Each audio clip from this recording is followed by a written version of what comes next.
Total sections है, total उसके total 6 section, हम लोग वन बाय वन सारे सेक्शंस को देखेंगे। Then activity, AWS shared responsibility model activity, एक आपको एक सिनेरियो बताऊंगा मैं, और उसके बेस पे हमको आइडेंटिफाई करना है कि कौन सी चीजों के लिए रिस्पॉन्सिबल है कस्टमर और कौन सी चीजों के रिस्पॉन्सिबल है AWS, ठीक है। फिर हम देखेंगे एक recorded demonstration of IMA, and उसके बाद हम लोग देखेंगे इसमें एक लैब प्रैक्टिस करेंगे कि कैसे हम IMA मतलब आइडेंटिटी एक्सेस मैनेजमेंट को कॉन्फ़िगर कर सकते हैं, क्रिएट कर सकते हैं, ठीक है। तो ये फर्स्ट लैब होगी हमारी इस पर्टिकुलर AWS कोर्स के अंदर, ठीक है। देन उसके बाद नॉलेज चेक एज यूजुअल जो हर एक टॉपिक में होता है। देन ऑब्जेक्टिव क्या है इसके, ये मॉडल आप अंडरस्टैंड करने के बाद क्या कर पाएंगे, recognise the shared responsibility model, identify the responsibility of customer and AWS, identify IMA users, group and roles, describe different types of security credential in IMA, identify the setup to securing a new AWS account, explore IAM user and group, recognize how to ensure AWS data and recognize AWS compliance program, ठीक है। आप ये model understand करने के बाद ये सारी चीजों के लिए कैपेबल हो जाएंगे करने के लिए। So we will start with the first section, AWS shared responsibility model. ये नेम क्या इंडिकेट करता है, शेयर्ड मींस व्हाट, क्या हो सकता है, शेयर्ड का मतलब क्या होता है, शेयर करना, anyone, hello, give and take sorry sir, give and take. Actually shared का मतलब क्या होता है कि AWS में जो भी सिक्योरिटी आपको मिलने वाली है ना, it is shared means what, कि for some of the thing customer is responsible, for some of the thing AWS is responsible, that's why it is called AWS shared responsibility model. मतलब कुछ चीजों के लिए AWS रिस्पांसिबल रहेगा और कुछ चीजों के लिए कस्टमर रिस्पांसिबल रहेगा, that's why it is called AWS shared responsibility model, ठीक है। तो let us see what is this.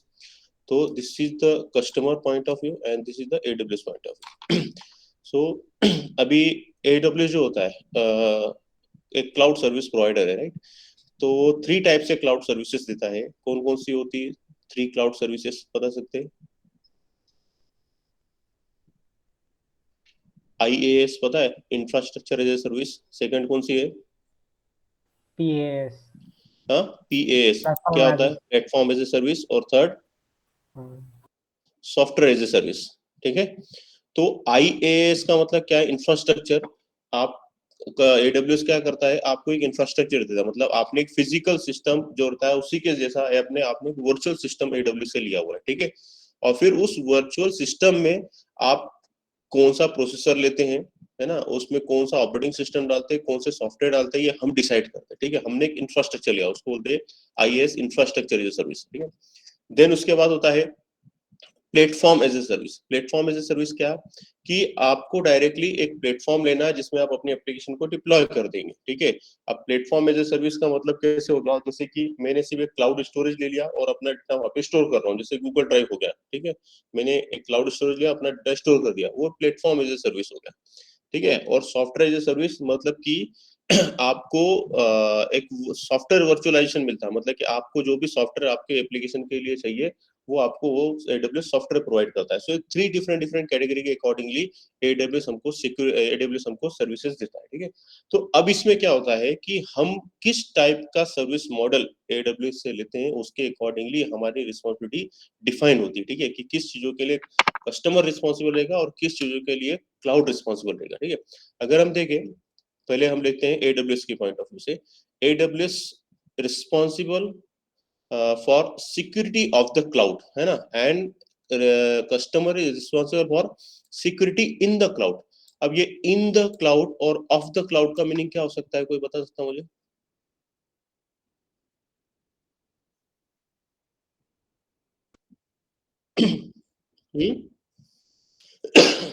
Sorry, off the cloud means environment related, in the cloud means ठीक है। देखो, अब मान लो ये आपका एक क्लाउड सिस्टम है, ठीक है, क्लाउड सिस्टम है जो कि AWS मैनेज कर रहा है ना।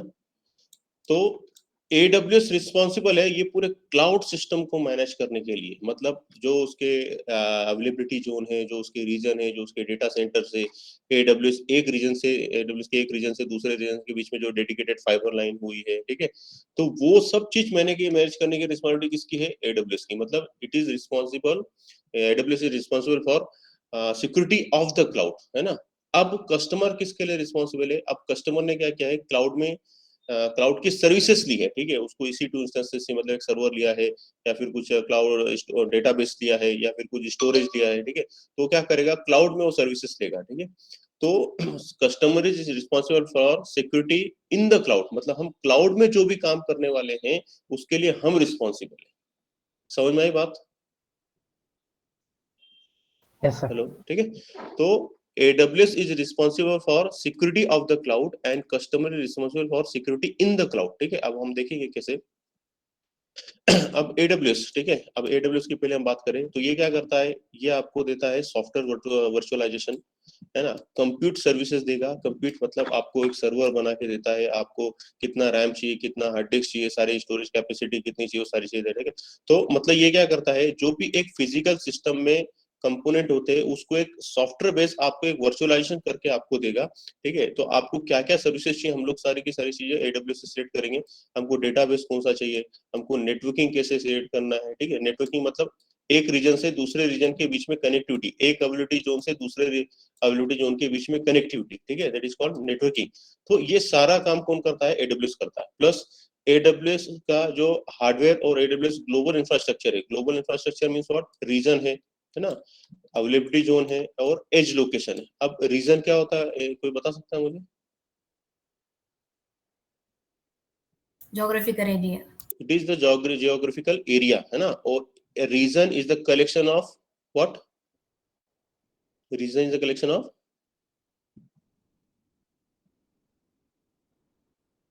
अभी Server. Region is the collection of availability zone. आप लोग सब भूल जाते हो कि पढ़ते नहीं, पता नहीं मुझे। देखो ये एक AWS रीजन होता है, ठीक है। इस रीजन में अभी थोड़ा रिवर्स चलते हैं हम लोग, ठीक है, ध्यान दो। अभी मैं आपको बता रहा हूँ कैसे। सपोज कि हमको सर्वर लेना है AWS में, ठीक है, तो सर्वर क्या होता है, एक फिजिकल सिस्टम होता है जो कि हमको वर्चुअली मिलता है, ठीक है। तो ऐसे कुछ सर्वर्स रहते हैं, तो ऐसे टोटल 50 to 80,000 सर्वर्स को मिला के एक डेटा सेंटर बनता है ना। 50 to 60 सर्वर्स, फिजिकल सर्वर्स को मिला के एक डेटा सेंटर्स बनता है, ठीक है। इस तरीके से क्या होता है कि ये जो मल्टीपल डेटा, मतलब एक डेटा सेंटर में 50 to 80,000 है, दूसरे डेटा सेंटर में अगेन 50 to 80,000 है, तीसरे डेटा सेंटर में अगेन 50 to 80,000 है। तो टू और more than two data centers को कंबाइन करके हम लोग बनाते हैं अवेलेबिलिटी जोन। क्या बनाते हैं? अवेलेबिलिटी जोन, ठीक है। और ये अवेलेबिलिटी जोन क्या है कि एक अवेलेबिलिटी जोन है और दूसरा फिर और अवेलेबिलिटी जोन होगा जो कि एक पर्टिकुलर रीजन में एक दूसरे से 100 किलोमीटर के डिस्टेंस पे सेटअप किया रहता है। कितने? 100 किलोमीटर के डिस्टेंस पे सेटअप किया रहता है। इस तरीके से यहाँ पे ये सेटअप किया रहता है। ये अगेन ये डेटा सेंटर्स है ना, इसके अलग अलग, ये एक दूसरे से कनेक्टेड है। और ये तीनों को जब हम कंबाइन करेंगे तो ये बनता है हमारा अवेलेबिलिटी जोन। समझ में आया सभी को? Hello, Yes, sir. Yes, sir. ठीक है। तो data centre is the collection of physical server, है ना, और एक डेटा सेंटर में 50 to 80,000 सर्वर्स हो सकते हैं, है ना। And availability zone is the collection of data centers, है ना। And region is the collection of availability zone, और जो रीजन होता है वो एक पर्टिकुलर जियोग्राफिकल लोकेशन को सर्विसेज प्रोवाइड करने का काम करता है, ठीक है। और फिर हम क्या करते हैं, जैसे कि लिटेंसी को कम करने के लिए, लिटेंसी मतलब क्या है कि जितने डिस्टेंस से हमारा डेटा एक्सेस होगा वो हाई लिटेंसी होगी, और जितने शॉर्टेस्ट डिस्टेंस से हमारा डेटा एक्सेस होगा वो हमारी लो लिटेंसी होगी, ठीक है। तो इन्हें क्या किया है कि आपके मतलब जो रीजन है और जो अवेलेबिलिटी जोन है, एक कंट्री में एक हो सकता है या फिर मल्टीपल कंट्री को मिला के एक होता है, ठीक है। तो लो लिटेंसी प्रोवाइड करने के लिए उन्होंने क्या किया, एक ही कंट्री के अंदर कुछ एज लोकेशन बनाते हैं हम लोग, ठीक है। तो वो एज लोकेशन क्या करते हैं, इसके लिए पॉइंट ऑफ प्रेजेंस का काम करते हैं, मतलब अगेन एक पॉइंट ऑफ प्रेजेंस होता है जहां से हम लोग डेटा को एक्सेस कर सकते हैं, ठीक है। तो इस तरीके से ये 3 पॉइंट होते हैं, region, availability zone and edge location. I think अभी आपको समझ में आया होगा, ठीक है। ये चीजें समझना बहुत इंपॉर्टेंट है क्योंकि पूरे AWS में यही चीज हमको आगे जाके काम आने वाली है। समझ में आया सभी को? Yes sir. ठीक है। तो AWS किस चीज के लिए रिस्पॉन्सिबल हुआ अभी, उसको वो रिस्पॉन्सिबल है रीजन की सिक्योरिटी करने के लिए, अवेलेबिलिटी जोन की सिक्योरिटी करने के लिए, एज लोकेशन की सिक्योरिटी। वहां पे कुछ भी हैपनिंग होता है, मिस हैपनिंग, मतलब ऐसा है कि कोई भी अनऑथराइज पर्सन वहां पे नहीं जा सकता। अगर मैं आपको एक एग्जांपल बताऊं कि मान लो कि आप कस्टमर है, आप चाहते हैं कि देखना चाहते हैं कि मेरा डेटा कहाँ पे लोकेटेड है, कौन से सर्वर पे जाके लोकेटेड है, तो so you are not authorized to see the location of AWS infrastructure, right. तो AWS के रीजन के लोकेशन पे जाके आप लोग नहीं दे सकते। AWS क्या करता है कि अभी हम डायरेक्टली AWS पे भी ट्रस्ट नहीं करेंगे कि उसने अपना डेटा सिक्योर करके रखा है कि नहीं, उसने अपना अवेलेबिलिटी जोन कैसे सिक्योर किया, हम AWS पे भी ट्रस्ट नहीं कर सकते। AWS क्या करता है कि थर्ड पार्टी हायर करता है और वो थर्ड पार्टी उस लोकेशन पे विजिट करके सारे चीजों का इंस्पेक्शन करती है और वो रिपोर्ट देती है, ठीक है। तो AWS क्या करता है कि वो रिपोर्ट को कस्टमर को देता है कि हमने थर्ड पार्टी से हमारे इंफ्रास्ट्रक्चर का इंस्पेक्शन कराया है और जो भी सिक्योरिटी थ्रेट्स है और जो भी जो प्रॉब्लम्स है उसको रिकवर किया या XYZ से, मतलब कि सिक्योर है या नहीं है, वो उस पर्टिकुलर रिपोर्ट में पूरा डिफाइन किया रहता है, ठीक है। तो AWS का रिस्पॉन्सिबल है, जो भी चीज वो प्रोवाइड कर रहा है, इंफ्रास्ट्रक्चर प्रोवाइड कर रहा है या software as a service provide कर रहा है या platform as a service provide कर रहा है, वो उसके लिए रिस्पॉन्सिबल है, ठीक है। अब हम आते हैं कस्टमर पॉइंट ऑफ व्यू से। तो कस्टमर का काम क्या है, customer is responsible for security in the cloud, ठीक है। तो सबसे पहला क्या है, कस्टमर डेटा।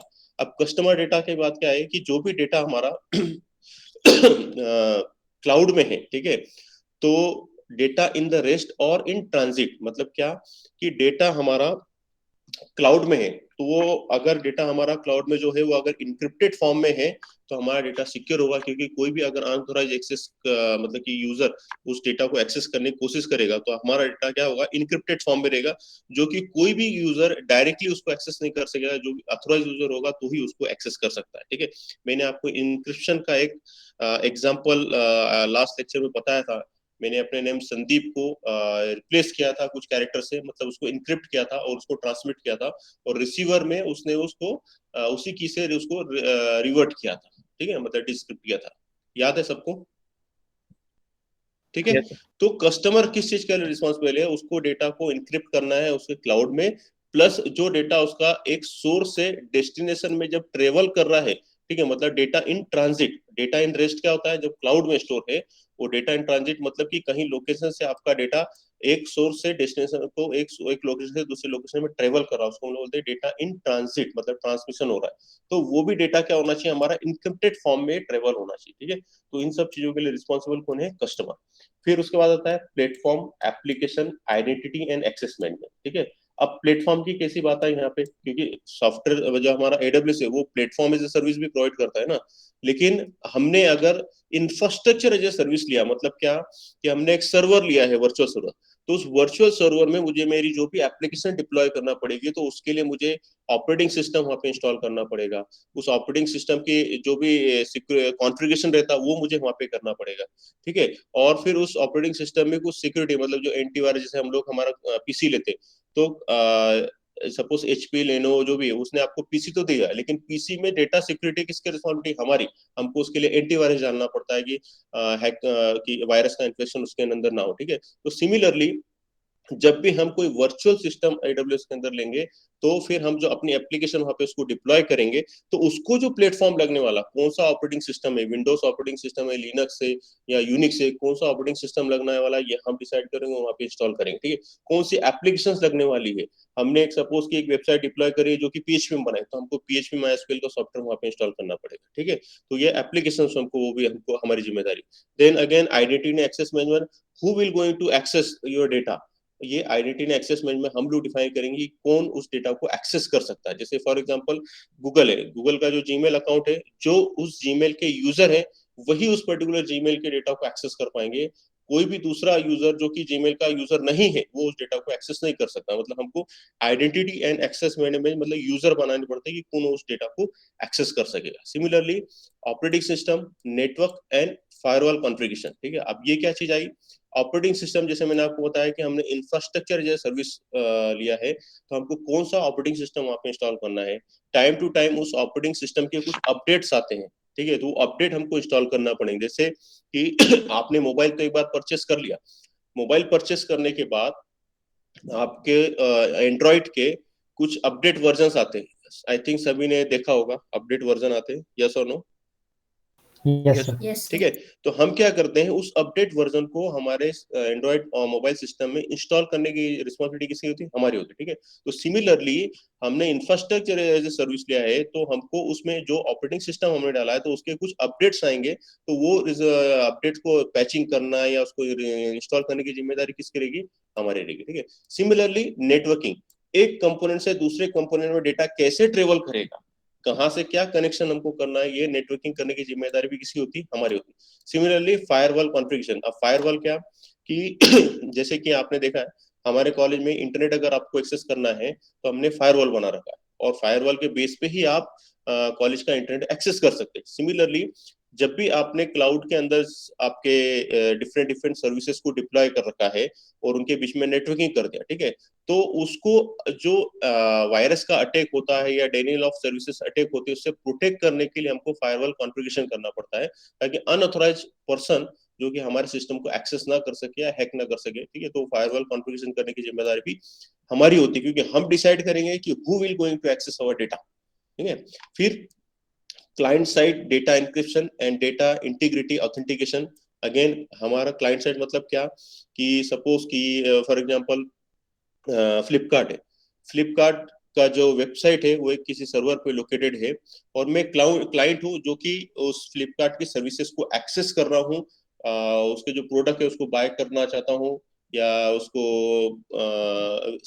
मतलब कि अपने व्यूइंग करना चाहता हूँ, देखना चाहता हूँ कि क्या चीज़ है, ठीक है। तो मैं क्या करूँगा, फ्लिपकार्ट की वेबसाइट को एक्सेस करूंगा, लॉग इन करूंगा, और लॉग इन करने के बाद उसके जो भी प्रोडक्ट है उसको देखूंगा, अगर मुझे पसंद आते तो मैं उसको बाय करूंगा, पेमेंट करूंगा, ठीक है। और तो ये सब चीजें कैसे हो रही है कि मैंने वेबसाइट एक्सेस किया, अपने क्रेडेंशियल से उसको लॉग इन किया, तो लॉग इन करने के बाद मैं अपने क्रेडिट कार्ड हुआ, डेबिट कार्ड हुआ, सारी इन्फॉर्मेशन उसमें पुटअप करता हूँ। तो ये जो इन्फॉर्मेशन रहती है बहुत सेंसिटिव होती है, मेरे बैंकिंग मतलब कि पेमेंट की जो इन्फॉर्मेशन होती है, ठीक है।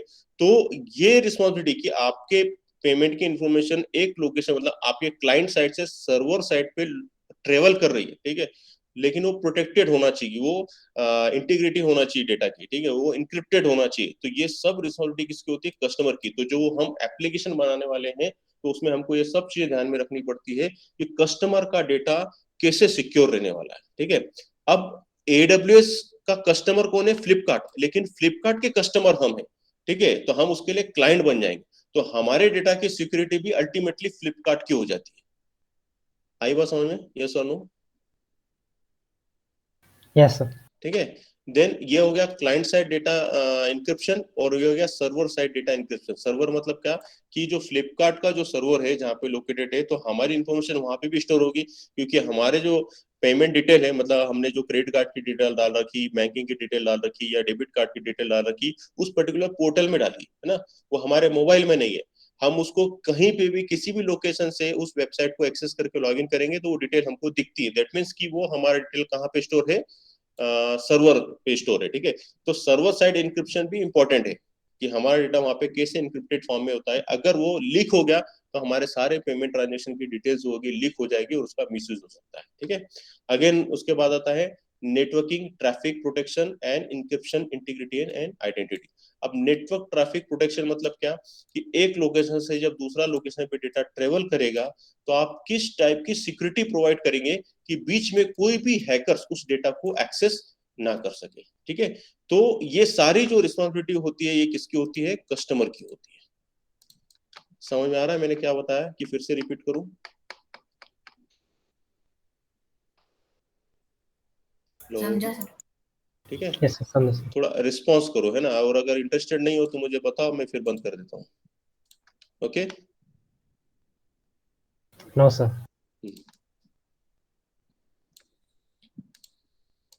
ठीक है। तो AWS रिस्पॉन्सिबल किसके लिए? सिक्योरिटी ऑफ द क्लाउड, मतलब वो जो भी सर्विसेज प्रोवाइड कर रहा है वो उसके लिए रिस्पॉन्सिबल है कि वो डाउन नहीं होना चाहिए। मतलब कि अगर EC2 इंस्टेंस उसने प्रोवाइड किया है तो EC2 इंस्टेंस मतलब कि वो फिजिकल सर्वर डाउन नहीं होना चाहिए, इसकी रिस्पॉन्सिबिलिटी किसकी है? AWS की। जो स्टोरेज सर्विस प्रोवाइड कर रहा है वो डाउन नहीं होना चाहिए, उसकी रिस्पॉन्सिबिलिटी किसकी है? AWS की। ठीक, तो दैट मीन्स कि AWS रिस्पॉन्सिबल है उसके ग्लोबल इंफ्रास्ट्रक्चर के लिए, और आप किस टाइप की सर्विसेज AWS की यूज कर रहे हैं उसके लिए। ठीक है। और कस्टमर रिस्पॉन्सिबल है सिक्योरिटी इन द क्लाउड। ठीक है। तो वो क्लाउड के डेटा की सिक्योरिटी कैसे करेगा उसके लिए भी AWS कुछ सर्विसेज प्रोवाइड करता है, तो कस्टमर उस सर्विसेज को यूज करके अपने डेटा को प्रोटेक्ट कर सकता है। जैसे कि हमको यूजर की आइडेंटिटी बनानी है तो IAMA है ना, आइडेंटिटी एक्सेस मैनेजमेंट एक सर्विस है जो कि यूजर AWS हमको प्रोवाइड करता है, उसके हेल्प से हम हमारे डेटा को प्रोटेक्ट कर सकते हैं। ठीक है। सिमिलरली फायरवॉल की एक सर्विस होती है, वो फायरवॉल की सर्विस को यूज करके हम लोग हमारे डेटा को प्रोटेक्ट कर सकते हैं। अगेन हमने जो नेटवर्किंग बना रखी है, मतलब हमारे EC2 इंस्टेंस और उसके बीच में कुछ सर्विसेज हमने लगाई है, तो हम इसको एक वर्चुअल प्राइवेट नेटवर्क में कनेक्ट कर सकते हैं, ताकि ये जो हमारे सर्विसेज रहेगी इस वर्चुअल प्राइवेट नेटवर्क में प्रोटेक्टेड रहेगी। ठीक है। तो VPC की भी सर्विस कौन प्रोवाइड करता है? हमको AWS प्रोवाइड करता है। तो कहने का मतलब ये है कि कस्टमर को AWS कुछ सिक्योरिटी देता है, कुछ सर्विसेज ऐसी देता है जो कि कस्टमर उसका यूज करके अपने क्लाउड में अपने डेटा को वो सिक्योर कर सकता है। ठीक है।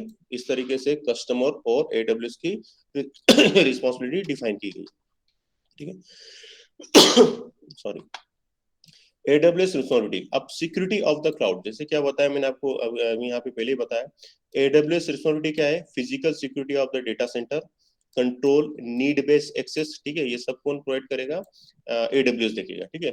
Hardware and software infrastructure, storage decommissioning, host operating system, access logging and auditing. ठीक है। अब देखो यहाँ पे क्या है, स्टोरेज डिकमिशनिंग मतलब क्या कि आपको पता होगा कि हम कंटिन्यूसली, जैसे कि फॉर एग्जांपल आप एक किसी सिस्टम को 10 to 15 ईयर से यूज कर रहे हैं। ठीक है।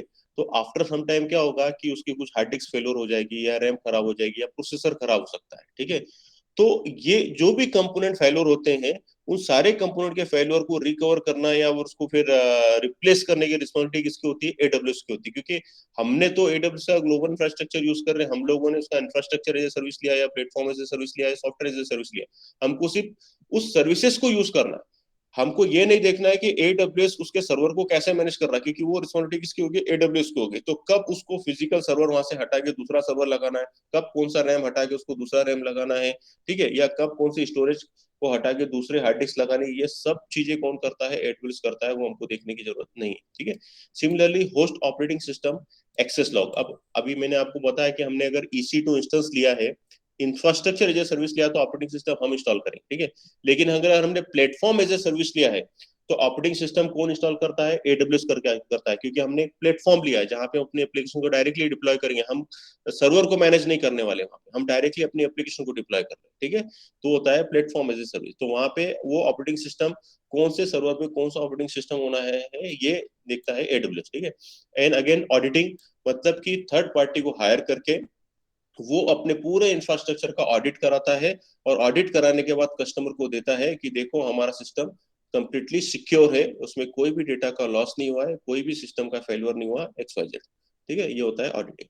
फिर नेटवर्क इंफ्रास्ट्रक्चर इंट्रूजन डिटेक्शन। अब यहाँ पे क्या है कि इंट्रूजन डिटेक्शन मतलब क्या है कि मैंने आपको बताया था कि एक रीजन से दूसरे रीजन में एक डेडिकेटेड फाइबर लाइन होता है, मतलब कि ये डेडिकेटेड फाइबर लाइन सिर्फ AWS पर्पस के लिए ही यूज की जाती है, दूसरे किसी जनरल पर्पस के लिए उसको यूज नहीं कर सकते। तो इंट्रूजन डिटेक्शन मतलब क्या कि कोई अनऑथोराइज्ड नेटवर्क प्रोवाइडर वो उस पर्टिकुलर AWS के रीजन को एक्सेस ना कर सके, उसके लिए वो इंट्रूजन डिटेक्शन सिस्टम भी प्रोवाइड करता है। ठीक है। मतलब उसके ग्लोबल इंफ्रास्ट्रक्चर को उसको कैसे सिक्योर रखना है, डेटा उसका लॉस ना हो, या डेटा उसका कोई एक्सेस ना कर सके, AWS की किसी भी सिस्टम को फेलियर ना कर सके, ये सारी रिस्पॉन्सिबिलिटी किसकी होती है? AWS की। अगेन वर्चुअलाइजेशन इंफ्रास्ट्रक्चर, मतलब इंस्टेंस आइसोलेशन। फॉर एग्जांपल कि एक कस्टमर है, उसका EC2 इंस्टेंस AWS में रन हो रहा है, और दूसरा कस्टमर है, उसका भी EC2 इंस्टेंस इसमें रन हो रहा है, तो दोनों के बीच में कोई भी इंटरफेरेंस नहीं होना चाहिए। मतलब कंप्लीटली आइसोलेट होना चाहिए। तो ये जिम्मेदारी भी किसकी होती है? AWS की होती है। समझ में आया सभी को? Yes, sir. Yes, sir. ठीक है, तो वही चीज है। अभी AWS का ग्लोबल स्ट्रक्चर में क्या आता है, रीजन, अवेलेबिलिटी जोन और एज लोकेशन। रीजन मैंने बताया, रीजन क्या होता है, रीजन क्या होता है, Geographical area. हाँ, जियोग्राफिकल एरिया प्लस और Group. Group Group of availability probability zone, zone. और and availability zone is the collection of data Data centre, and center. Data centre is the collection of Servers. Servers. Physical servers, है ना। ये याद रखो, भूलो मत, एकदम सिंपल है, कुछ भी इसमें ऐसा टेंशन लेने वाली बात नहीं, ठीक है। और एज लोकेशन क्या होता है, पॉइंट ऑफ रेफरेंस, मतलब कि वो लो लेटेंसी प्रोवाइड करने के लिए अवेलेबिलिटी जोन से कनेक्टेड कुछ एज लोकेशन बनाते हैं। जैसे हमारे इंडिया के अंदर एक ही रीजन, ठीक है, एट प्रेजेंट हैदराबाद में अभी शुरू होने वाला, लेकिन इंडिया के अंदर एक रीजन होने की वजह से क्या होता है, हमारे इंडिया में जो यूजर्स है वो बहुत ज्यादा है ना, क्योंकि पॉपुलेशन की वजह से। तो उन्होंने क्या किया है कि इंडिया में 4 लोकेशन, सपोज कि यहाँ मेरा रीजन है, तो इससे रिलेटेड 4 लोकेशन पे उन्होंने क्या किया है, पॉइंट ऑफ प्रेजेंस, मतलब कि एज लोकेशन बना देता, कि यहाँ इस पर्टिकुलर एरिया के यूजर जो रहेंगे यहाँ से डेटा एक्सेस करेंगे, इस यूजर, इस जियोग्राफिकल एरिया के यूजर जो इस पॉइंट ऑफ प्रेजेंस से डेटा एक्सेस करेंगे, और यहाँ के इस पर्टिकुलर, तो ये लो लेटेंसी, मतलब कि कस्टमर को डेटा यहाँ से एक्सेस करना, ना कि इस पर्टिकुलर रीजन से एक्सेस करना। आई वाज समझ, ठीक है। तो ये लो लेटेंसी में डेटा को हम लोग एक्सेस कर सकते हैं। सिमिलरली जो AWS है वो कंप्यूट सर्विसेज प्रोवाइड करता है, आपको स्टोरेज सर्विसेज प्रोवाइड करेगा, डेटाबेस सर्विसेज प्रोवाइड करेगा, और नेटवर्किंग सर्विस प्रोवाइड करेगा। इन सभी की सर्विसेज को मैनेज, मतलब कि कंटिन्यूसली ये रन होती रहे, इसकी जिम्मेदारी भी किसकी होती है, AWS की होती है, क्योंकि AWS ये सर्विसेज प्रोवाइड कर रहा है। और इन सर्विसेज को रन होने के लिए जो भी इंफ्रास्ट्रक्चर रिक्वायर्ड है, जैसे कि रीजन चाहिए, डेटा सेंटर चाहिए, एज लोकेशन चाहिए, ये सारी चीजों को मैनेज करने का काम होता है AWS का। हम सिर्फ क्या करते हैं, इसकी कंप्यूट सर्विसेज को यूज करेंगे और उसको कॉन्फ़िगर करेंगे, उसके अंदर वो कैसे ऑपरेशन परफॉर्म होने वाला है। लेकिन कंप्यूट सर्विस को मैनेज करने की आपको जरूरत नहीं, कंप्यूट सर्विस की सिक्योरिटी का काम किसका है, AWS का है, ठीक है। अगेन, अभी customer responsibility, security in the cloud, ठीक है। जैसे कि मैंने आपको बताया कि AWS रिस्पॉन्सिबल है इंफ्रास्ट्रक्चर के लिए, उसके जो भी वो सर्विसेज प्रोवाइड कर रहा है, लेकिन कस्टमर किस चीज के लिए रिस्पॉन्सिबल है, कस्टमर रिस्पॉन्सिबल है कि जो भी डेटा उसने क्लाउड में डिप्लॉय कर रखा है या क्लाउड में स्टोर कर रखा है, उसकी सिक्योरिटी कैसे होगी, ठीक है, वो उसके लिए रिस्पॉन्सिबल है। तो हम क्या करेंगे, जैसे कि कस्टमर रिस्पॉन्सिबिलिटी क्या है, Amazon Compute Elastic Elastic Compute Cloud, Amazon EC2 instance operating system including patching and maintenance. मतलब देखो क्या, मैंने आपको बताया कि हम जो है अभी AWS क्या करता है, IaaS, infrastructure as a service, platform as a service और सॉफ्टवेयर एज ए सर्विस, ये 3 टाइप से क्लाउड हम लोग यूज कर सकते हैं, ठीक है। तो अगर हमने इंफ्रास्ट्रक्चर एज ए सर्विस लिया, मतलब हमने एक वर्चुअल सर्वर लिया है, तो उसमें हमको कौन सा ऑपरेटिंग सिस्टम इंस्टॉल करना है ये हम डिसाइड करेंगे। हमारी एप्लीकेशन के अकॉर्डिंग हम लोग वहाँ पे ऑपरेटिंग सिस्टम इंस्टॉल करेंगे, ठीक है। अब operating system different different type के होते हैं, सर्वर टाइप का ऑपरेटिंग सिस्टम चाहिए आपको, या फिर विंडोज 10 ऑपरेटिंग सिस्टम चाहिए, विंडोज सर्वर ऑपरेटिंग सिस्टम चाहिए, लिनक्स चाहिए, उबंटू चाहिए, फेडोरा चाहिए, ठीक है। कौन सा हमको लगने वाला, हमारे एप्लीकेशन के अकॉर्डिंगली हमको वो डिसाइड करना पड़ता है, ठीक है। तो EC2 इंस्टेंस में कौन सा OS रन होगा ये हम डिसाइड करेंगे। अब यहाँ पे 2 कंफ्यूजन है, देखो, IaaS मतलब इंफ्रास्ट्रक्चर आपने लिया है, सर्वर लिया है, तो OS आपकी रिस्पॉन्सिबिलिटी है। अगर आपने प्लेटफॉर्म लिया है, तो प्लेटफॉर्म मतलब क्या है कि आपको डायरेक्टली सर्वर और ऑपरेटिंग सिस्टम वो कौन मैनेज करेगा, आपके लिए AWS मैनेज करेंगे, हमको डायरेक्टली अपने एप्लीकेशन को डिप्लॉय करना है, ठीक है। तो आपने प्लेटफॉर्म एज ए सर्विस लिया, आपने डायरेक्ट प्लेटफॉर्म हायर किया है, और प्लेटफॉर्म को कैसे मैनेज, प्लेटफॉर्म को मैनेज करने की रिस्पॉन्सिबिलिटी किसकी बन जाती है, अभी AWS की बन जाती है। दोनों में डिफरेंस समझ में आ रहा है, यस और नो? Yes, sir. ठीक है, यस इस तरीके से। तो अभी हमने IaaS लिया है, तो उसकी जो इंक्लूडिंग पैचिंग, मतलब टाइम टू टाइम जो उसके अपडेट्स आएंगे वो उसमें अपडेट करना, और उसका जो OS का मेंटेनेंस रहेगा उसको कैसे कॉन्फ़िगर करना है, ये सारी जिम्मेदारी किसकी होती है, कस्टमर की होती है, ठीक है। देन उसके बाद होता है एप्लीकेशन। अब जो भी एप्लीकेशन वहाँ पे आप डिप्लॉय करोगे, तो आइडेंटिटी बेस होना चाहिए, मतलब यूजर ID और पासवर्ड भी बेस होना चाहिए, रोल बेस एक्सेस होना चाहिए कि आपका क्या रोल है, तो वही आप डेटा को वहां से एक्सेस कर सके। जैसे कि मैं आपको फ्लिपकार्ट का हमेशा एक एग्जांपल देता हूँ। फ्लिपकार्ट एक मीडिएटर है जो कि मार्केटिंग फैसिलिटी प्रोवाइड करता है। तो क्या होता है, उसमें कुछ सेलर्स रहते हैं जो अपने प्रोडक्ट को फ्लिपकार्ट की वेबसाइट पे लिस्टेड करते हैं, और कुछ कस्टमर होते हैं जो कि फ्लिपकार्ट की वेबसाइट को एक्सेस करके बाय करते हैं, ठीक है। तो जो कस्टमर है, मतलब जो क्लाइंट है, वो क्या कर सकते हैं, इस पर्टिकुलर वेबसाइट को एक्सेस करके प्रोडक्ट को बाय कर सकते। तो हमारा रोल क्या बन गया, बाय करने का रोल बन गया, ठीक है। लेकिन जो सेलर है, जो कि अपने प्रोडक्ट को सेल करना चाहते, तो वो क्या करते, इस वेबसाइट को एक्सेस करके अपने प्रोडक्ट को फ्लिपकार्ट की वेबसाइट पे लिस्टेड करेंगे और अपने प्रोडक्ट को अपडेट करेंगे कि कब कौन सा प्रोडक्ट मुझे सेल करना है, उसका प्राइसिंग क्या है, उसमें कितना डिस्काउंट देना है, ये कौन डिसाइड करता है, सेलर डिसाइड करता है। तो इसका काम क्या है कि अपने प्रोडक्ट को वहां पे अपडेट, तो क्लाइंट और मतलब जैसे कस्टमर, हम जो बायर है प्रोडक्ट के, उनका उसका रोल और जो सेलर है उसका रोल, दोनों का रोल क्या हो जाता है, डिफरेंट हो जाता है। तो इसको हम लोग बोलते हैं रोल बेस्ड एक्सेस, ठीक है। हम दोनों भी फ्लिपकार्ट की वेबसाइट एक्सेस करने वाले, लेकिन अगर मैं as a seller log in करूंगा तो मेरे एक्सेस परमिशन, जो एक्सेस राइट्स है वो डिफरेंट हो जाएंगे, और अगर मैं एज ए कस्टमर उसमें लॉग इन करूंगा तो मेरे एक्सेस राइट, मेरी रिस्पॉन्सिबिलिटी डिफरेंट हो जाएगी। समझ में आई बात? Yes sir. ठीक है। और फिर एक यूजर होता है एडमिन यूजर, जो कि फ्लिपकार्ट की वेबसाइट या फ्लिपकार्ट के पूरे सिस्टम को कंट्रोल करने का काम करता है। तो उसके जो एक्सेस परमिशन होंगे, उसके जो एक्सेस राइट होंगे, वो डिफरेंट होंगे सेलर और कस्टमर से, ठीक है। तो इसका मतलब ये है कि रोल बेस्ड एक्सेस मतलब कि कौन सा पर्सन किस टाइप के रोल उसमें परफॉर्म करने वाला है, उसके हिसाब से हम उसको एक्सेस राइट्स देते हैं और वो उसके अकॉर्डिंगली वहां पे एक्शन को परफॉर्म करता है, ठीक है। तो same customer data, application IMA जो मैं आपको बता दूंगा, और उसके बाद होता है security group configuration. Security group configuration का मतलब क्या कि जैसे कि मैंने आपको बताया कि कस्टमर है उसके कुछ रोल्स अलग है, और सेलर जो है उसके कुछ रोल्स अलग है, और जो फ्लिपकार्ट का एडमिनिस्ट्रेटर है उसके कुछ रोल्स अलग है, ठीक है।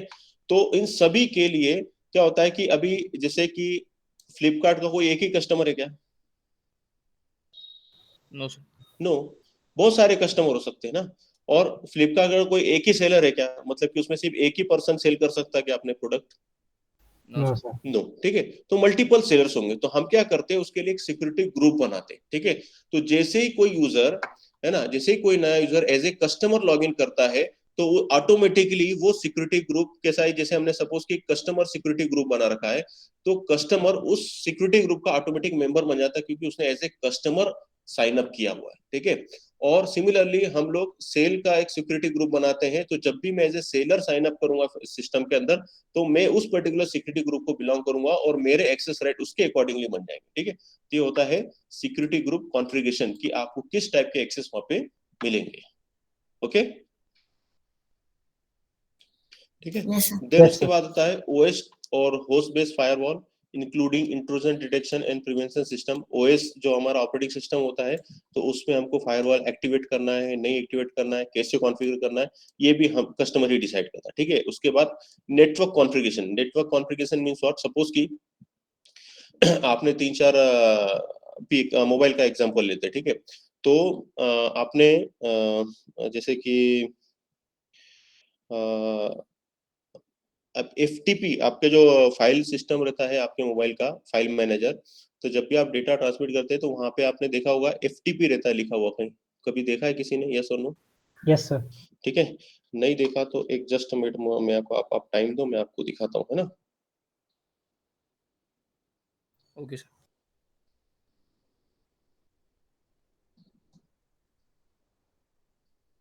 ये क्या है, दिखा ना? ठीक है, देखो अब मैं यहाँ पे क्या, ये एफटीपी, ठीक है। तो जैसे ही मैं यहाँ पे, एक मिनट,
ये आपको स्क्रीन दिख रही है एडिशनल सेटिंग की यहाँ पे?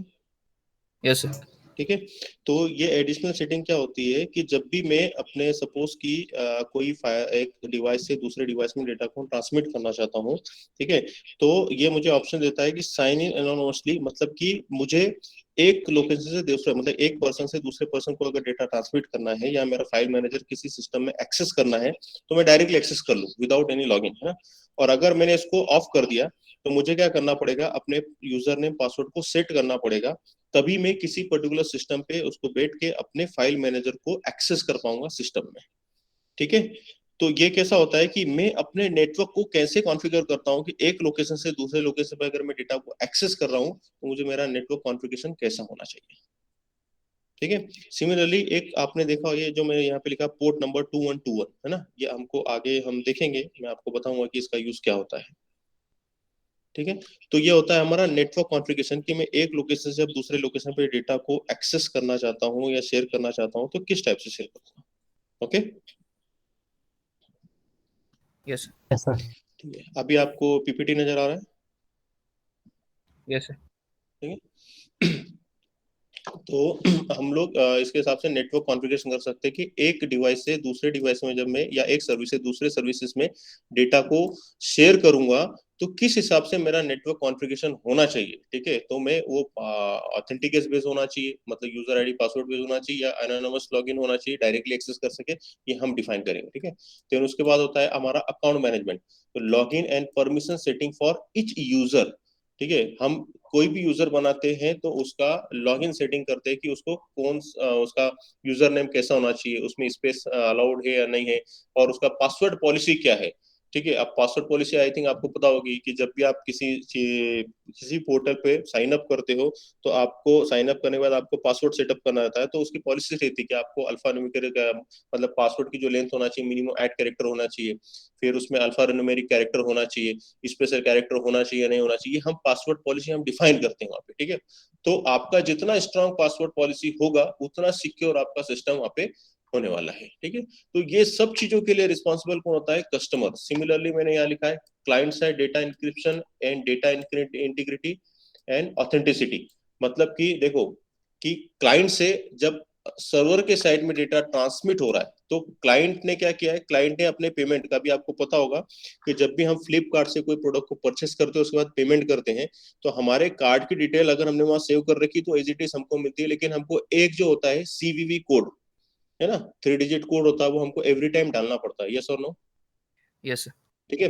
फिर वो जो सिक्योरिटी कोड हम जैसे वहां पे डालते हैं तो उसके बाद हमारे रजिस्टर्ड मोबाइल नंबर पे बैंक हमको एक ओटीपी सेंड करता है, फिर वो ओटीपी हम लोग उस पर्टिकुलर लोकेशन पे पुटअप करते हैं, तब हमारा ट्रांजेक्शन क्या होता है, कंप्लीट होता है। तो ये प्रोसेस कैसी होती है कि जैसे ही आप फ्लिपकार्ट, सपोज ये फ्लिपकार्ट की वेबसाइट है, फ्लिपकार्ट की वेबसाइट से आपने कोई डेटा कोई प्रोडक्ट को परचेस कर रही है, हमारा कस्टमर है, हम परचेस कर रहे हैं, ठीक है। तो इसके बाद आपका क्या हुआ कि आपने उसको फ्लिप का मतलब कि ये कार्ड में ऐड कर लिया है, अब आप उसका पेमेंट करना चाहते हैं, तो पेमेंट करते समय आप जैसे कार्ड की डिटेल वहां पे पुटअप है, आपने सीवीवी नंबर डाला तो इमीडिएट ये क्या करता है, बैंक से कांटेक्ट करेगा, और बैंक से कांटेक्ट करने के बाद क्या होता है, जैसे आप सीवीवी नंबर डालते हैं तो बैंक के पास वो इन्फॉर्मेशन जाती है और बैंक आपको क्या करता है, एक ओटीपी मतलब सिक्योर कोड आपको ट्रांसमिट करता है, और वो सिक्योर कोड अगेन आपको क्या करना पड़ता है, उसमें एप्लीकेशन में पुटअप करना पड़ता है, बैंक उसको अथोराइज करता है, मतलब कि उसको सही कोड डाला है कि नहीं वो चेक करता है, और उसके बाद ट्रांजेक्शन को अप्रूव करता है, फिर जैसे आपका transaction Excuse approve me, sir. है। हाँ, Sir, PPT is not visible for. PPT visible नहीं है, नहीं, मैंने 2 बार ज्वाइन किया तभी भी. सभी को पीपीटी विजिबल नहीं है, विजिबल है सर, विजिबल है सर। पिन नहीं किया है होगा, देखो आप यस सर आई। किया है पिन तभी 2 प्रेजेंटेशन पे ही पिन किया है. प्रेजेंटेशन पे सर पिन मुझे किया, नहीं दिख रहा था sir. Sorry, sir PPT visual नहीं है सर मेरे को। जस्ट ए मिनट, रुको रुको, फिर से करता हूं मैं।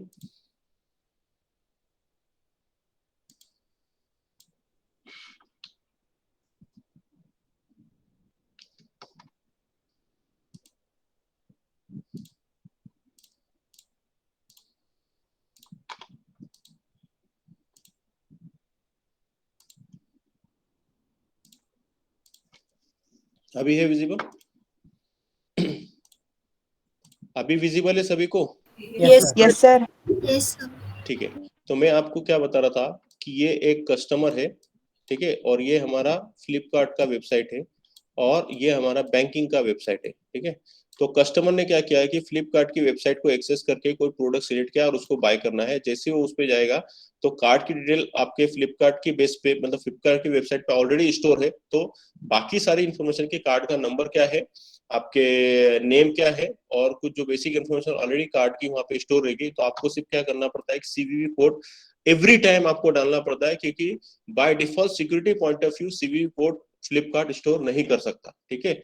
तो आपको सीवीवी कोड आपके कार्ड का डालेंगे, 3 डिजिट कोड। जैसे आप वो कार्ड का सीवीवी कोड डालेंगे, वो रिक्वेस्ट आपके बैंकिंग के पास जाएगी।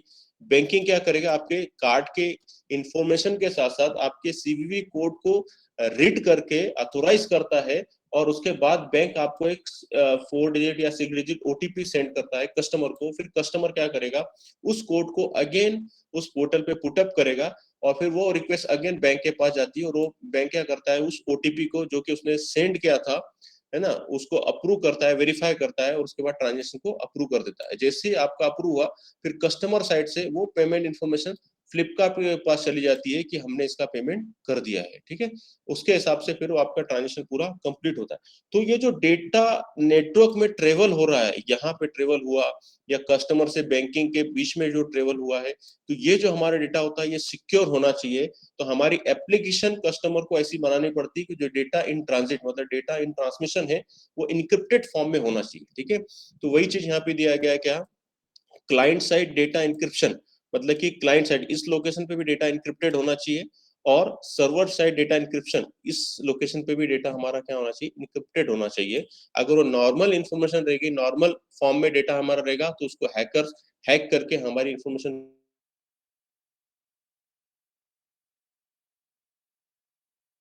उस डेटा को हैक करने के लिए डिफिकल्टी जाएगा और हमारा डेटा प्रोटेक्ट होता है, ठीक है। और फिर again network traffic protection, encryption, integrity and identity. जैसे मैं बोला कि डेटा क्लाइंट साइड और सर्वर साइड तो प्रोटेक्ट है, लेकिन डेटा आपका ट्रेवल जब कर रहा है तब भी प्रोटेक्टेड।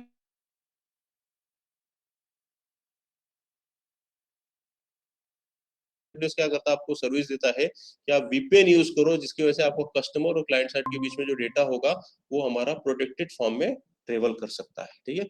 तो इन सारी चीजों के लिए हमारा कौन रिस्पॉन्सिबल है, कस्टमर रिस्पॉन्सिबल रहता है। समझ में आया सभी को, यस और नो? Yes sir. ठीक है। अब देखो जो चीज मैंने आपको आगे बताई, क्या कि हम AWS की सर्विसेज कैसे यूज करते हैं, जैसे कि infrastructure as a service, platform as a service, और आगे हम देखेंगे सॉफ्टवेयर एज ए सर्विस, ठीक है। तो कस्टमर अभी इंफ्रास्ट्रक्चर एज ए सर्विस देते हैं, तो ये जो कुछ सर्विसेज है, जैसे कि EC2 instances, Amazon elastic block storage और Amazon virtual private cloud. EC2 instance क्या है कि एक वर्चुअल सर्वर है ना, और अमेजॉन इलास्टिक ब्लॉक स्टोरेज क्या है कि सर्वर को जो स्टोरेज कैपेसिटी लगती है वो हम EC2 मतलब EBS के बेस पे देते हैं। जैसे कि हमने प्रोसेसर लिया, i3 प्रोसेसर है, लेकिन उसको स्टोरेज लगेगा हार्ड डिस्क, तो ये क्या काम करता है, उसके हार्ड डिस्क की तरह काम करता है EC2 इंस्टेंस के लिए, है ना। और फिर होता है हमारा अमेजॉन वर्चुअल प्राइवेट क्लाउड, जो कि हम अपने, जैसे ही हमने EC2 इंस्टेंस लिया और इलास्टिक ब्लॉक स्टोरेज लिया, तो इसके बीच में डेटा का सिंक्रोनाइजेशन, मतलब कि सर्वर EBS से डेटा ले सके और EBS सर्वर से डेटा ले सके, तो इसको हम लोग क्या करते हैं कि VPC के अंदर डालते हैं, ताकि ये सिक्योर रहे दोनों के बीच का कम्युनिकेशन। ये होता है हमारा वर्चुअल प्राइवेट क्लाउड। तो ये जो सर्विसेज मिलती है, ये क्या होती है, हमको एज ए इंफ्रास्ट्रक्चर मिलती है, ठीक है। तो कस्टमर को क्या मिलता है facility, customer has more flexibility over configuring the networking and storage setting. Customer is responsible for managing more aspects of security. Customer configure the access control, है ना।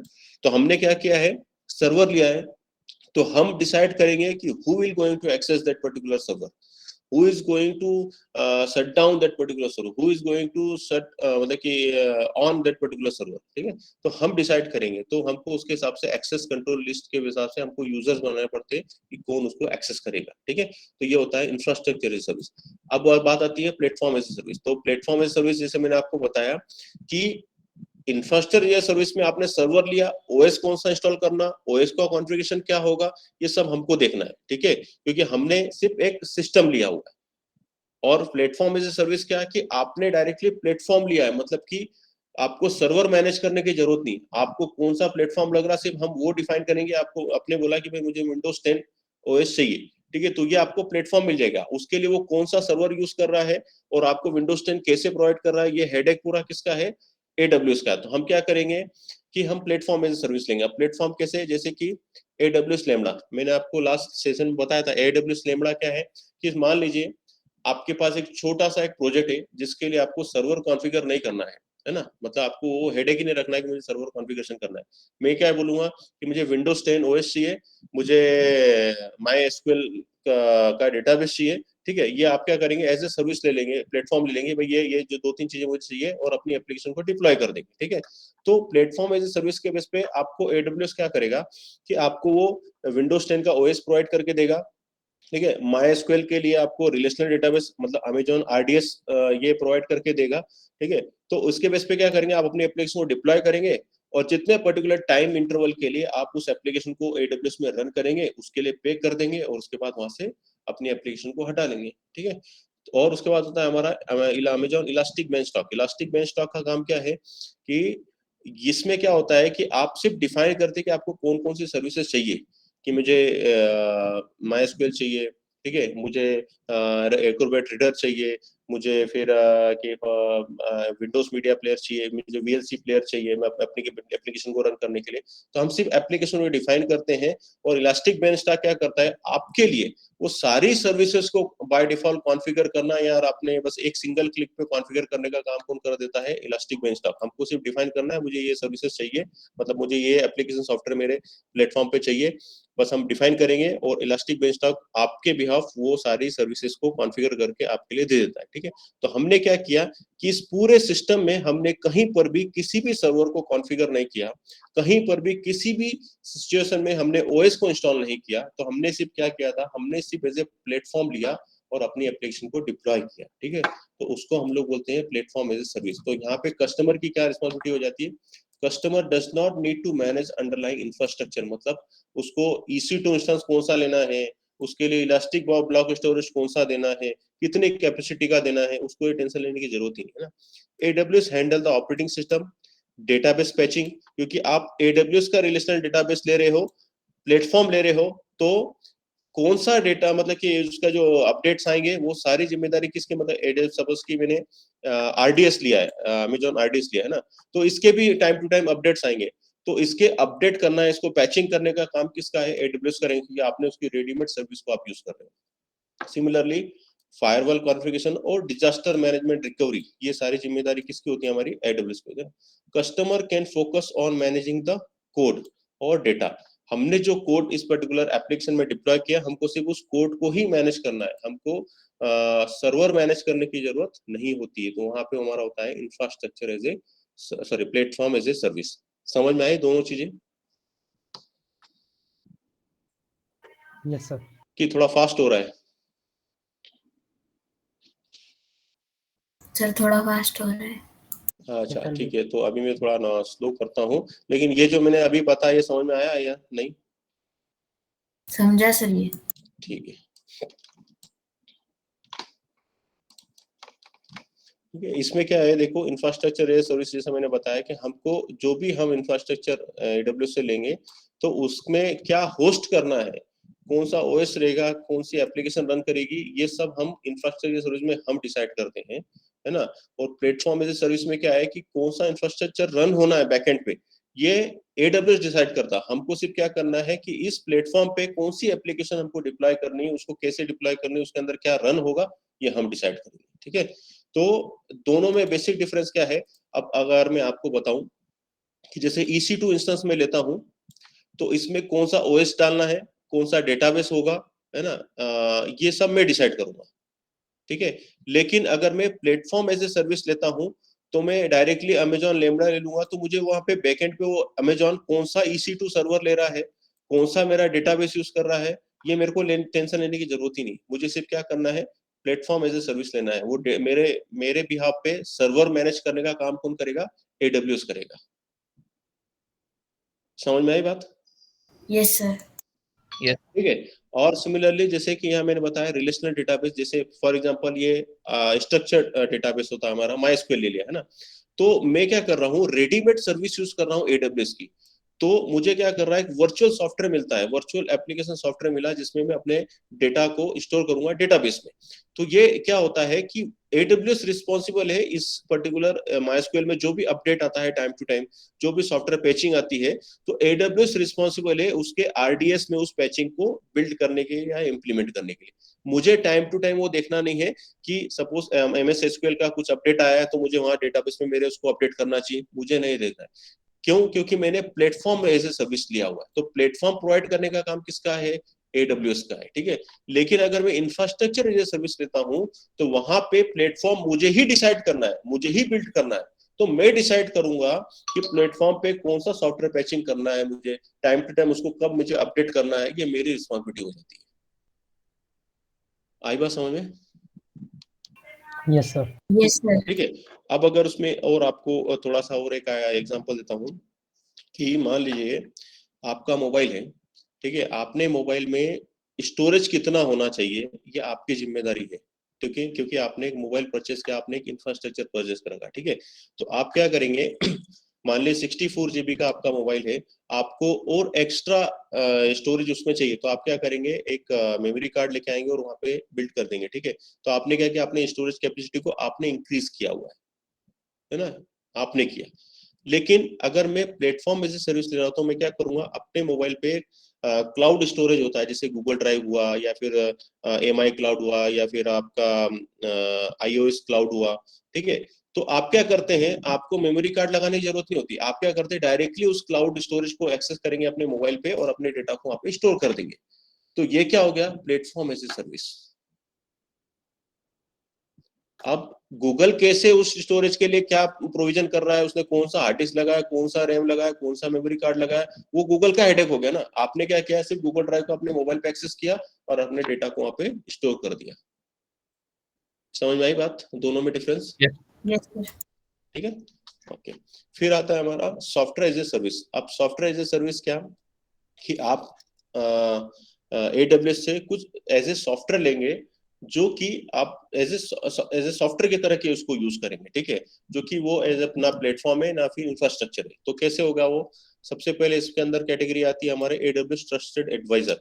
AWS ट्रस्टेड एडवाइजर क्या काम करता है? AWS ट्रस्टेड एडवाइजर हमारे लिए क्या काम करता है? रिकमेंडेशन। रिकमेंडेशन। वो क्या करता है कि हमारे AWS इंफ्रास्ट्रक्चर में हम लोग AWS की बेस्ट प्रैक्टिसेस फॉलो कर रहे हैं कि नहीं। हमने EC2 इंस्टेंस लिया है, हमने Amazon RDS लिया हुआ है, हमने डिफरेंट डिफरेंट एप्लीकेशन हमारे मतलब डिफरेंट डिफरेंट सर्विसेज हमारे AWS में हम लोगों ने डिप्लॉय कर रखी है। तो हम उसका प्रॉपर यूटिलाइजेशन कर रहे हैं या नहीं कर रहे हैं, उसके लिए प्रॉपर हमने सिक्योरिटी प्रोवाइड कर रहे हैं कि नहीं कर रखी, हमारा EC2 इंस्टेंस कितने % तक यूटिलाइज हो रहा है कि नहीं हो रहा है, ठीक है। तो वो सारे जो है उसके हेल्थ चेक है, उसको हेल्थ चेक को परफॉर्म करके हमको ट्रस्टेड एडवाइजर हमको एडवाइस करता है कि आपने जो सर्वर ले रखा है उसका जो यूटिलाइजेशन उसे 20% ही हो रहा है। तो हम क्या करेंगे, सर्वर की कैपेसिटी को डिक्रीज करेंगे ताकि हम रिमेनिंग 80% उसकी कैपेसिटी के लिए पे क्यों करें, हम उतना ही पे करेंगे जितना हम उसको यूज कर रहे हैं, ठीक है। तो हमको ट्रस्टेड एडवाइजर एडवाइस करता है कि हमको किस टाइप की एप्लीकेशन को एज ए बेस्ट प्रैक्टिस कैसे हमारे AWS एनवायरनमेंट में उसको यूज करना चाहिए, ठीक है। तो उसके कुछ 7th या कुछ हेल्थ चेक होते हैं जो हमको प्रोवाइड करके ट्रस्टेड एडवाइजर देता है। तो कुछ अभी आपको देख सपोर्ट प्लान थे, 4 सपोर्ट प्लान हम लोगों ने देखे थे, एक बेसिक प्लान, डेवलपर प्लान और बिजनेस प्लान और इंटरप्राइज प्लान, ठीक है। तो जो हमारा बेसिक प्लान होता है उसमें AWS ट्रस्टेड एडवाइजर के कुछ 7th हेल्थ चेक हमको मिलते हैं, डेवलपर प्लान में उसके 7th हेल्थ चेक मिलते हैं, लेकिन बिजनेस और इंटरप्राइज जो प्लान होता है उसमें फुल हेल्थ चेक पैकेज हमको इसके अंदर ट्रस्टेड एडवाइजर के अंदर मिलते हैं, ठीक है। तो ये हमारा कैसा है, सॉफ्टवेयर है जो कि हमने AWS की सॉफ्टवेयर एज ए सर्विस लिया और हम अपने AWS इन्वायरमेंट में उसको यूज करते हैं और हम लोग आइडेंटिफाई करते हैं कि हम कौन सी सर्विस को कितने % तक यूटिलाइज कर पा रहे हैं इफेक्टिवली, ठीक है। Again AWS shield. अब जैसे कि शील्ड का काम क्या है कि आपने डिफरेंट डिफरेंट सर्विसेज को तो आपने सिस्टम में डिप्लॉय कर रखा है, ठीक है, लेकिन वो सर्विसेज को प्रोटेक्ट कैसे करना, जैसे कि फॉर एग्जांपल हम लोग हमारे सिस्टम में एंटीवायरस डालते हैं। एंटीवायरस का काम क्या है कि कोई भी अनऑथराइज हैकर हमारे सिस्टम में घुस रहा है या फिर कोई वायरस हमारे सिस्टम में घुस रहा है, उसको आइडेंटिफाई करके उसको रिमूव करना हमारे सिस्टम से, वो कौन करता है? हमारा एंटीवायरस का करता है। ठीक है, तो अभी आपने जो अपने एप्लीकेशन को डिप्लॉय कहाँ पे कर रखा है? क्लाउड में। तो क्लाउड में तो आपके पास एंटीवायरस नहीं है, तो क्लाउड आपको उस सिचुएशन में एडब्ल्यूएस आपको क्या करता है? एडब्ल्यूएस शील्ड नाम का एक सर्विस देता है। अगर आप इस एडब्ल्यूएस शील्ड सर्विस को अपने एडब्ल्यूएस प्लेटफॉर्म पे डिप्लॉय करते हैं, तो ये क्या करेगा कि आपका जो भी एडब्ल्यूएस इंफ्रास्ट्रक्चर आप वहां पे यूज कर रहे हैं, डिफरेंट डिफरेंट सर्विसेज को यूज कर रहे हैं, उनको प्रोटेक्ट करता है अनऑथोराइज हैकिंग से और अनऑथोराइज एक्सेस से। ठीक है, तो वो काम कौन करता है? हमको प्रोवाइड करता है एंटीवायरस टाइप का काम हमारे लिए कौन प्रोवाइड करता है? AWS shield. ठीक है, फिर अमेजॉन चाइम। अमेजॉन चाइम का काम क्या है? ये हमारे लिए एक तरीके से गूगल मीट की तरह है ना, गूगल मीट की तरह क्या है कि एक एप्लीकेशन है जो कि आप इसको यूज करके जो एडब्ल्यूएस है या फिर जो कुछ आपके जो कस्टमर है उनके साथ इंटरेक्ट हो सकते हैं। जैसे कि आप चैटिंग की फैसिलिटी इसमें मिलती है, या फिर आप वीडियो कॉलिंग कर सकते हैं, या फिर डायरेक्टली कॉलिंग कर सकते हैं। ठीक है, तो वो अगर आपको ऐसे कोई फीचर आपके प्लेटफॉर्म पे चाहिए तो आप अमेजॉन चाइम का यूज कर सकते हैं।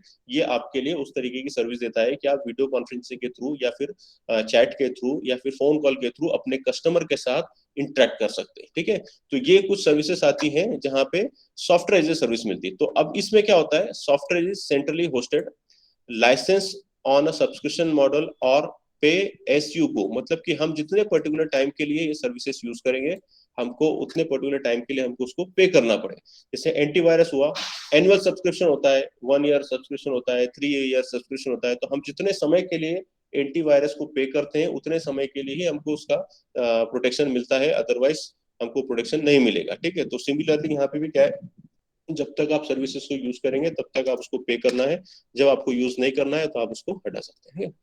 Services are typically access via web browser, mobile app, application programming interface, मतलब इतने तरीके से आप उसके एक्सेस कर सकते हैं।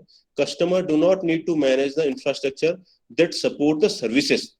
इसका मतलब क्या है कि ये सर्विसेज कहाँ पे कैसे रन हो रही है, आपको ये हेडेक लेने की जरूरत ही नहीं। आपको क्या करना है? आपको सिर्फ यूज करना है। जैसे अमेजॉन एडब्ल्यूएस शील्ड मैंने यूज किया है, तो मैं वो सर्विस को डायरेक्टली यूज करूंगा। उस सर्विस को रन करने के लिए एडब्ल्यूएस बिहाइंड द कर्टन क्या इंफ्रास्ट्रक्चर यूज कर रहा है, वो आपको हेडेक लेने की जरूरत ही नहीं। हमको क्या करना है?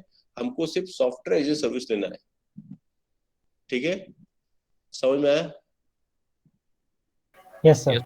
ठीक है, इसका एक best example software as a service का कि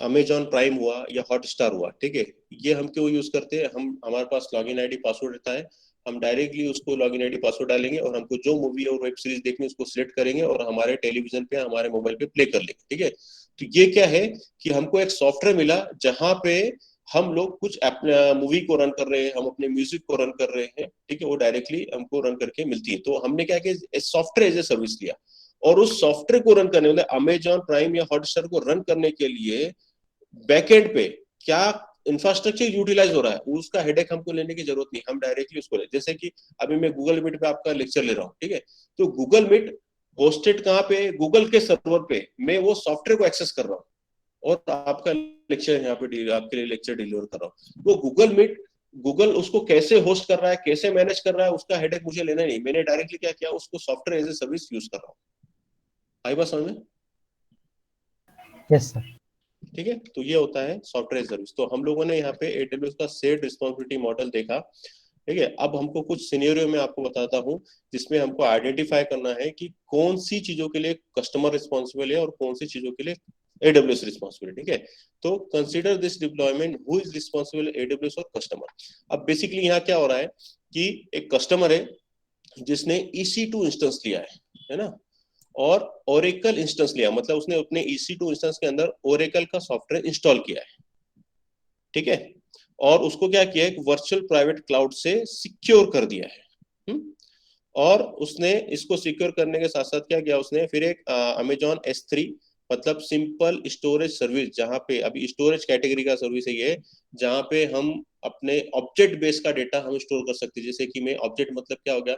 मैं इमेज भी स्टोर कर सकता हूँ, मैं वीडियो भी स्टोर कर सकता हूँ, मैं कोई फाइल टेक्स्ट फाइल भी स्टोर कर सकता हूँ, PDF फाइल भी स्टोर कर सकता हूँ, वर्ड की फाइल भी स्टोर कर सकता हूँ। ठीक है, वो उस टाइप का स्टोरेज है। तो वो मैंने एक स्टोरेज लिया है और ये पूरा एक AWS ग्लोबल इंफ्रास्ट्रक्चर में होस्टेड है, ठीक है। तो इन सब चीजें अभी हम लोगों ने देखा कि किस चीज के लिए कस्टमर रिस्पॉन्सिबल है, किस चीज के लिए AWS रिस्पॉन्सिबल है। तो हमको ये टोटल 8 क्वेश्चंस है, इसमें हमको बताना है कि who is responsible for who is responsible for which services, है ना। तो upgrade and patches to the operating system on the EC2 instances, तो कौन रिस्पॉन्सिबल इसके लिए? कस्टमर। कौन है? Customer, Customer. ठीक है, okay, very good. Physical security of the data center, AWS. AWS। Very good, ठीक है। अभी क्या करो, जिसने एक ने आंसर दे दिया तो रुको, अभी बाकी लोगों को भी आंसर देने दो, ठीक है। आपको आता है, वेरी गुड, नो प्रॉब्लम, लेकिन बाकी लोग भी पार्टिसिपेट करें वो मैं चाहता हूँ ना। तो ये आपने AWS बता दिया। अब virtualization infrastructure, who is responsible? AWS, very good. EC2 security group setting, EC2 हमारा अमेजॉन इलास्टिक क्लाउड कंप्यूट, मतलब कि एक सर्वर है ना, उस सर्वर का सिक्योरिटी ग्रुप सेटिंग, उसको कौन एक्सेस करेगा, कौन उसको एक्सेस नहीं कर सकता और किस टाइप से उसको एक्सेस करेगा, ये डिफाइन करना है। तो who is responsible for that?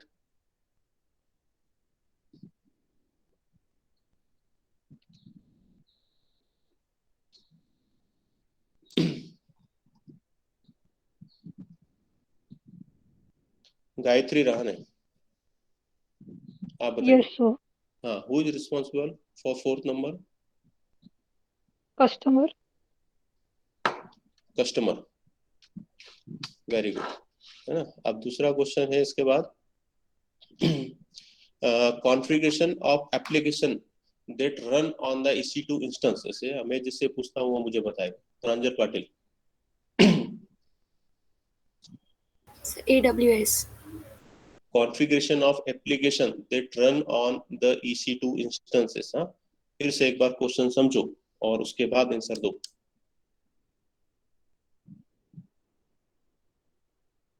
वो एप्लीकेशन जो EC2 इंस्टेंस पे रन होने वाली है ना, EC2 सर्वर पे रन होने वाली, वो कौन कॉन्फ़िगर करेगा?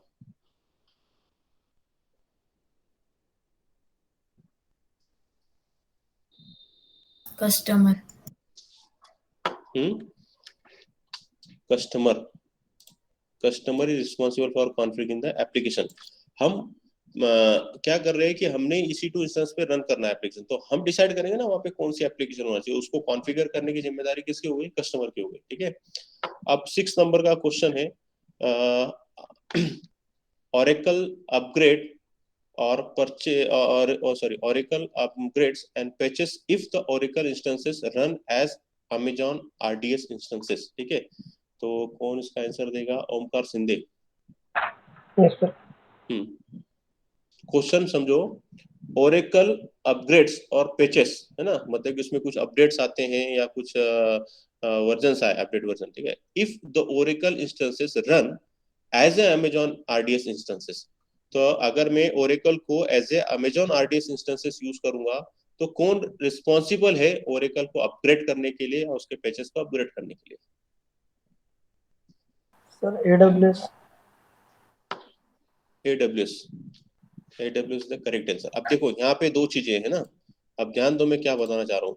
यहाँ पे क्या किया हमने, कस्टमर ने यहाँ पे क्या किया, Oracle इंस्टेंस लिया, मतलब कि जो नॉर्मल Oracle सॉफ्टवेयर है वो लिया हुआ है ना, तो वो अगर वो कस्टमर ये लेता है तो कस्टमर रिस्पॉन्सिबल है इस Oracle को अपग्रेड करने के लिए, ठीक है। लेकिन अगर मैं Oracle की जैसे सर्विस Amazon वेब सर्विसेज लेता हूँ जो कि Amazon RDS है ना, तो Amazon RDS को अगर मैं यूज करता हूँ तो मैंने क्या किया, Amazon की रेडीमेड सर्विस यूज की है एज ए Oracle, ठीक है। तो Amazon रिस्पॉन्सिबल है उस Oracle को अपडेट करने के लिए RDS में। समझ में आया मैंने क्या बताया? यस और नो? Yes, Yes, sir. ठीक है। हाँ, अब 7th number, Oracle upgrades or patches if the Oracle run on an EC2 instances.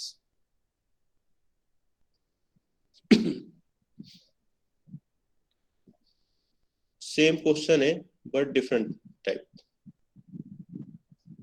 देखो ये ध्यान दो, क्या लिखा है, Oracle upgrades or patches if Oracle instances run as a Amazon RDS और यहाँ क्या बोलता है, Oracle runs on EC2 instances customer, जो कि मैंने आपको बताया कि कस्टमर ने क्या किया कि अमेजॉन का जो रिलेशनल डेटाबेस सर्विस है जो कि ओरेकल की तरह काम करता है, कस्टमर ने वो नहीं लिया। कस्टमर ने क्या किया, डायरेक्टली नॉर्मल ओरेकल सर्विस को यूज किया है कि जैसे कि हम हमारे सिस्टम में यूज करते हैं, तो कस्टमर ने अपने EC2 इंस्टेंस में वो डिप्लॉय कर दिया। ठीक है, तो अगर वो सर्विस को मतलब वो RDS को यूज करेगा तो कस्टमर रिस्पॉन्सिबल होगा उसको पैचेस को अपडेट करने के लिए, क्योंकि अमेजॉन वेब सर्विसेज ने RDS सर्विस नहीं दिया उसको कि भाई ये तुम RDS यूज कर लो और ये यहाँ पे करो ना, मतलब कस्टमर ने वो RDS सर्विस सिलेक्ट नहीं किया। अगर वो RDS सर्विस सिलेक्ट करता तो AWS रिस्पॉन्सिबल है ओरेकल के पैचेस को अपडेट करने के लिए RDS में, लेकिन अगर मैं RDS को यूज ना करते हुए डायरेक्टली ओरेकल यूज करूंगा अपने EC2 इंस्टेंस में, तो मैं रिस्पॉन्सिबल हूँ उसको अपग्रेड करने के लिए। दोनों में डिफरेंस समझ में आया कि नहीं? Yes sir. ठीक है, अब लास्ट है S3 बकेट एक्सेस कॉन्फ़िगरेशन कौन करेगा?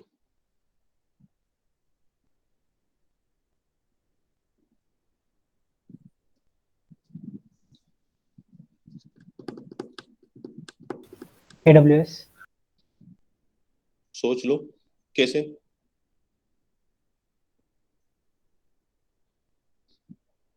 S3 बकेट एक्सेस कॉन्फ़िगरेशन, देखो अमेजॉन आपको क्या कर रहा है, एक S3 मतलब स्टोरेज आपको दे रहा है। अब उस स्टोरेज को कौन एक्सेस करेगा, ये हम डिसाइड करेंगे कि अमेजॉन डिसाइड करेगा? कस्टमर डिसाइड करेगा ना कि उसको क्या। अब जैसे कि मैं आपको एक एग्जांपल दूं कि अमेजॉन S3 मतलब एक बहुत बड़ा स्टोरेज है ना, उस स्टोरेज में मैंने क्या किया, सेक्शंस बना दिए।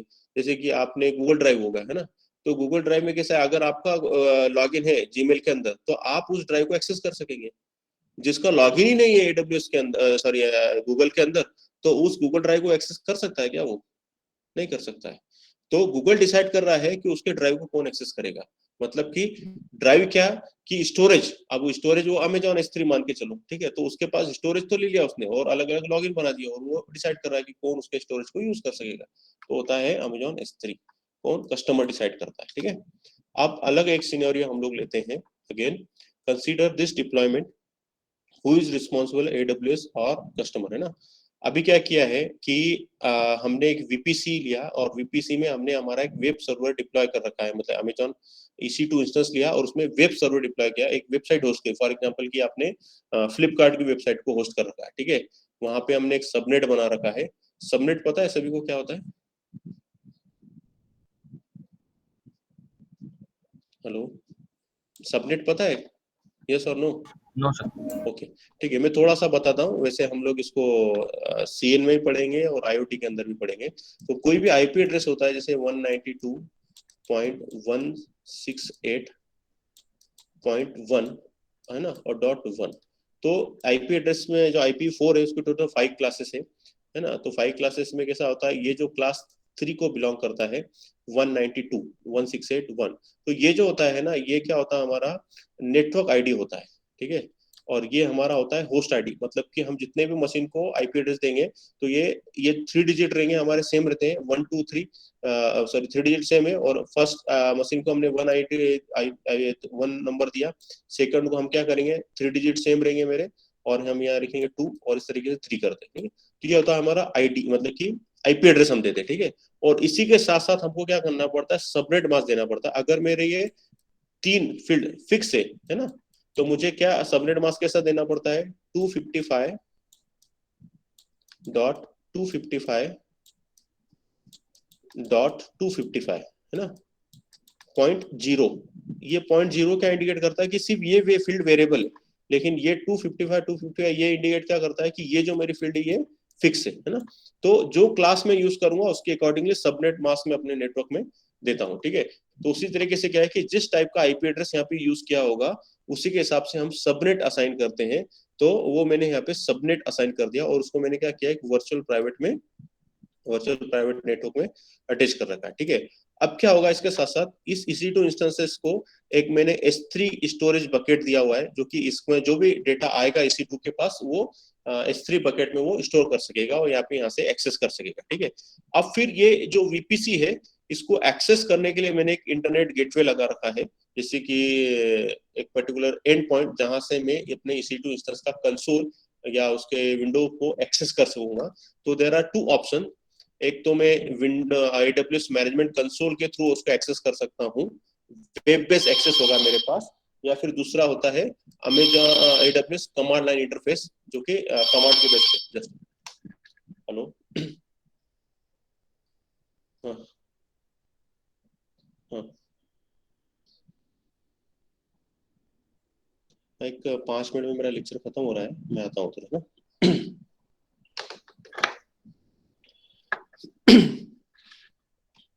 ठीक है, तो ये जो कमांड लाइन आपको मैंने लास्ट टाइम दिखाया था, वो ब्लैक कलर का विंडो होता है और कमांड के बेस पे हमको उसको एक्सेस करना पड़ता है। लास्ट लेक्चर में दिखाया था, याद है कि नहीं?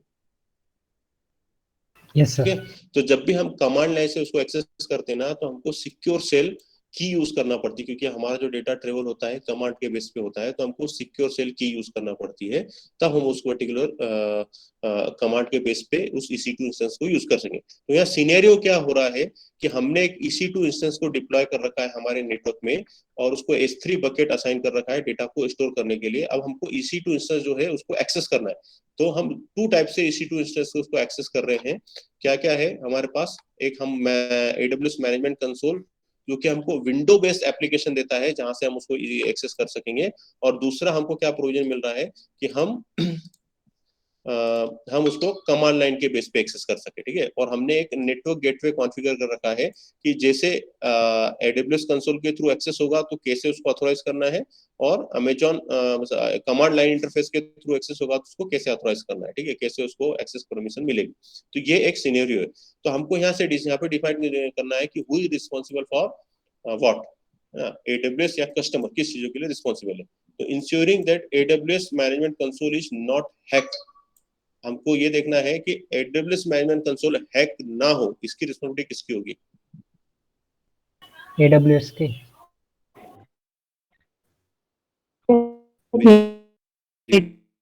AWS